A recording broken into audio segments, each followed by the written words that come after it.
Forêt de Pierrefonds, dans l'Oise, 1887.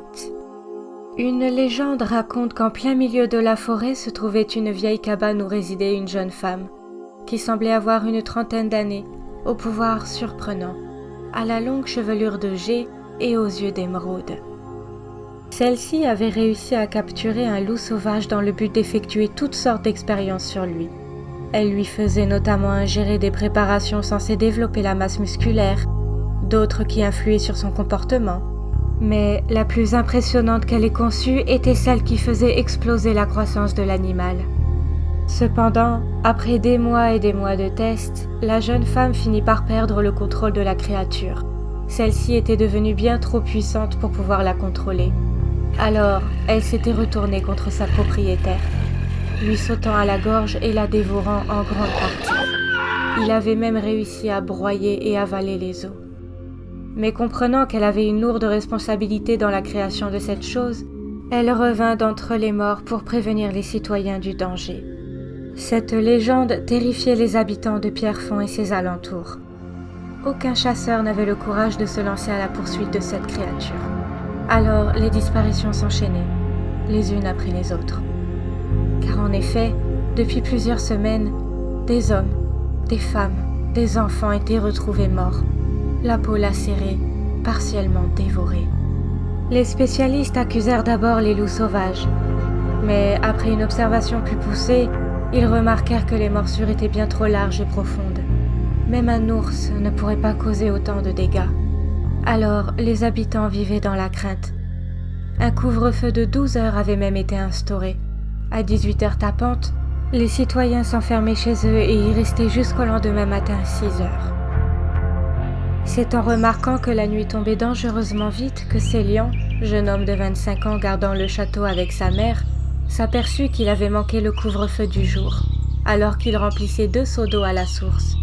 Il se saisit des anses et se hâta de rejoindre le château de Pierrefonds, situé à 2 kilomètres plus au nord. Mais la peur prit de plus en plus sa place.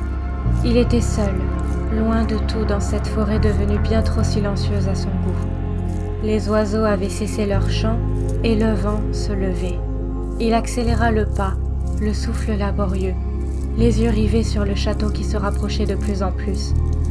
Et il se stoppa net. Quelqu'un s'était planté plusieurs mètres devant lui.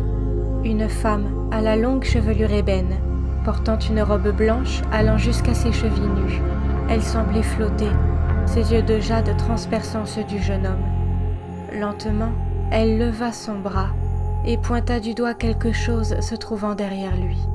Les oreilles de Célian s'étaient soudainement mises à siffler étrangement, puis il semblait entendre un bruit sourd, puis 2, puis 3, le rythme s'accélérant de plus en plus, le sol tremblant plus intensément à chaque seconde. Lentement, il se retourna et ne put que hurler devant ce spectacle terrifiant, laissant tomber ses 2 seaux de bois, l'eau se déversant lentement à ses pieds. Une bête, plus massive qu'un ours, au pelage se fondant dans la nuit et aux yeux d'un jaune vif, accourait vers lui. Sa mâchoire imposante semblait crispée en un large rictus, dévoilant une rangée de dents épaisses et tranchantes. Il semblait lui manquer de la toison par endroits. Ce n'était pas un animal ordinaire. C'était bien trop gros. Célian savait qu'il devait fuir, mais il était juste tétanisé sur place, l'espace entre lui et le monstre se réduisant peu à peu, bien qu'il se trouvait encore loin. Le jeune homme finit par se ressaisir et prendre la fuite sans se retourner. Jamais il n'avait couru aussi vite. Il ne ressentait même pas la fatigue, l'adrénaline ayant pris le dessus sur son corps. Et, petit à petit, les vibrations s'estompaient. La bête avait-elle abandonné sa poursuite ? Célian ne le vérifia pas et préféra poursuivre sa course effrénée jusqu'à l'immense porte en bois, fermée. Il tambourina de toutes ses forces, hurlant et implorant les gardes de lui ouvrir le passage, tandis qu'il osait jeter un regard derrière lui. Il ne vit rien, mais elle avait très bien pu passer par un autre chemin. Après de longues secondes, un garde fit son apparition sur la tour. Constatant qu'il s'agissait du jeune Célian, il ordonna l'ouverture des lourdes portes de bois. Une fois en sécurité, il se laissa tomber sur le sol, le souffle court et le front suant. L'adrénaline retombait petit à petit, et il se sentait extrêmement faible. Il ne put retenir quelques larmes de soulagement. Cette créature était monstrueuse. Il s'agissait bien d'un animal, mais semblait sourire comme un humain. Un humain qui posséderait des dents anormalement longues et pointues. Jamais il n'avait vu une chose aussi effrayante. Mon garçon! Bon sang, j'étais si inquiète.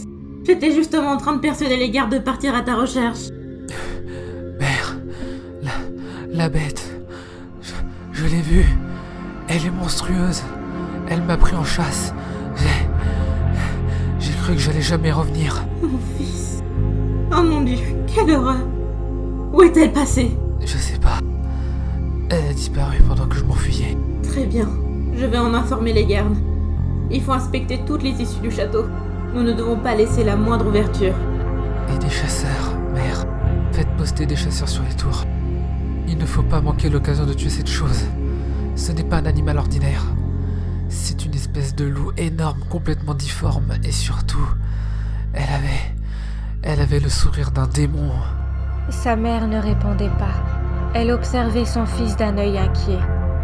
Était-ce réellement la bête qui effrayait les alentours depuis plusieurs semaines? Constatant que son fils était encore sous le choc, elle l'accompagna jusqu'à sa chambre afin de le coucher, avant de le laisser se reposer. Puis elle s'en alla ordonner aux hommes de vérifier que le château était impénétrable, ce qui fut particulièrement long. La vérification dura presque 2 heures, et Célian était d'ores et déjà endormi, épuisé par sa course-poursuite. Alors que la mère se préparait au coucher, 2 gardes frappèrent à sa porte avec panique.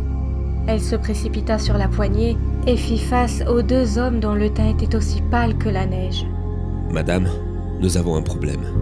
La porte extérieure menant au cachot a été forcée, et nous y avons trouvé des empreintes de pas boueuses appartenant à un animal inconnu. » Ne me dites pas que... Je le crains, madame. La bête a réussi à pénétrer dans l'enceinte du château. Tandis que Célian dormait à poing fermé, un événement inattendu lui fit ouvrir brusquement les yeux. Ses oreilles s'étaient remises à siffler. Il n'osa pas bouger, pétrifié sous ses couvertures, fixant le couloir éclairé que par de faibles bougies et le clair de lune. Une autre étrange lueur attira son regard, et il la vit une nouvelle fois, la femme. Elle se tenait au pied de son lit et amenait son index jusqu'à ses lèvres, lui sommant silencieusement de n'émettre aucun son, avant de pointer le couloir du doigt. Et il la vit. Elle passait devant sa chambre avec une lenteur effrayante, des grognements inhumains s'échappant de sa mâchoire distordue. Célian se tétanisa littéralement de peur. Ses mains se recroquevillèrent sur ses draps et il ne parvenait pas à détacher son regard de la bête. Son cœur battait tellement fort qu'il avait l'impression que cela pourrait attirer cette chose à tout moment. La créature s'immobilisa et se tut, avant de tourner lentement son regard jaune vif vers sa proie, agrandissant progressivement son rictus malveillant. Seulement, il n'eut pas le temps de tenter quoi que ce soit. Des coups de feu retentirent, se mélangeant à des grognements hargneux. Elle ne tarda pas à prendre la fuite. Ordonnez l'ouverture de toutes les portes. Nous devons chasser ce monstre du château. La chasse à la bête dura plusieurs heures. Cette nuit-là fut un carnage au château de Pierrefonds. Plusieurs hommes avaient été retrouvés morts dans une mare de sang, égorgés ou éventrés. Mais ils avaient réussi à repousser la bête, sans parvenir à la tuer, malgré les nombreuses balles qu'elle avait pu recevoir. Les jours s'écoulaient, puis les semaines, et les disparitions cessaient. Peut-être bien que la créature avait finalement succombé à ses blessures. Les habitants avaient fini par reprendre confiance et avaient repris leurs occupations quotidiennes. En cette après-midi venteuse, Célian remplissait ses 2 seaux d'eau à la source. Mais il ressentait tout de même un vide immense. Des dizaines d'hommes au château de Pierrefonds avaient perdu la vie dans cette terrible histoire. Célian sursauta avant de lever les yeux, et ce qu'il vit l'horrifia. Devant lui se trouvait une silhouette féminine fantomatique extrêmement maigre, à la longue robe blanche en lambeaux et aux longs cheveux charbonneux qui semblaient flotter avec lenteur. C'était encore elle. Elle leva le bras et pointa quelque chose du doigt derrière lui avec effroi. Non, c'était impossible. Cela faisait plus d'1 mois maintenant que la ville de Pierrefonds menait à nouveau une existence paisible. Pourquoi refaire son apparition maintenant? À moins que... Était-ce prévu? Cette chose était-elle dotée d'intelligence? Mais Célian n'eut pas le loisir de se questionner davantage. Il se tétanisa à nouveau. Ses oreilles se mirent à siffler, et des pas lourds se rapprochaient.